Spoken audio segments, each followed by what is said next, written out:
Aktori I njohur I kinematografisë shqiptare Birçe Hasko është ndarë nga jeta në moshën 84 vjeçare. Hasko njihej për interpretimet e tij të spikatura, akusolli me mjeshtri karakterin popullor të Jugut, duke e bërë atë të paharrueshëm për publikun shqiptar. Ai lindi në fshatin Dukat në rrethin e Vlorës më 15 mars 1942.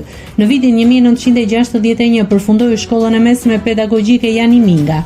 Pas përfundimit të saj punoi për disa vite si mësues dhe drejtor shkolle në fshatrat Amanika, Nivic të rrethit të Tepelenës dhe Poro të rrethit të Vlorës, deri në vitin 1965. Më pas ndoqi studimet për aktor në Institutin e Lartë të Arteve në Tiranë 1965-1969. Pas diplomimit, nga viti 1969 në Vijim, ai u angazhua si pedagog I mjeshtërisë aktorit në Akademinë e Arteve, ku më vonë shërbeu edhe si dekan I Fakultetit të Artit Skenik në periudhën 1989-1994. Në skenë dhe ekran, Hasko u dallua veçanërisht në role të karakterit komik dhe popullor. Në teatr interpretoi figura si Milo Tafani në komedinë Shi në plazh 1983 nga Teodor Laço, Abaskola në Shtëpia me dy porta 1984 nga Rushdi Pulaha, si dhe Shazo në Familja e Peshkatarit 1984 nga Sulejman Pitarka.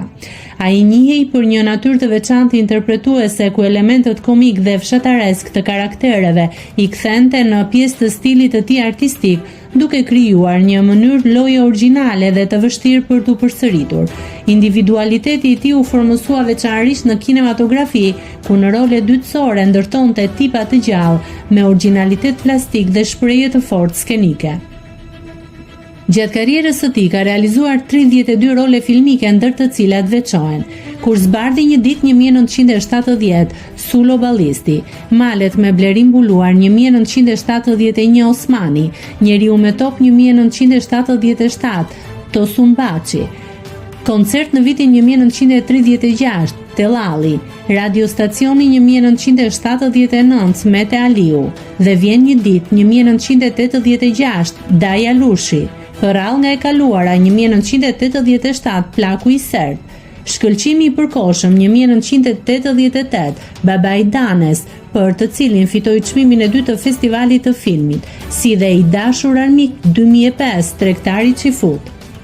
Loja e tij karakterizohej nga humori I çlirët dhe spontan, ndërtimi I karaktereve të gjalla dhe autentike, mimikat shprehëse dhe një ndjenjë fortë të ritmi në interpretim, përdorimi të folurit konkret, shpesh me element të dialektit të labërisë dhe mënyra e veçantë e komunikimit skenik I jep një roleve të tij një identitet të dallueshëm artistik.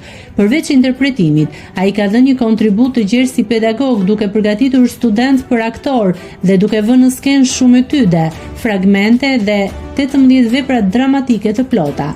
Më 13 nëntor 1989 ju dha titulli artist I merituar. Në vitin 1995 mori titullin universitar profesor, ndërsa më vonë u nderua edhe me titullin mjeshtër I madh. Nëse klikoni mbi butonin subscribe, do t'ju shfaqen të gjitha publikimet tona. Ju ftoj t'i bëni subscribe kanalit, të pëlqeni videot dhe të lini komentin tuaj.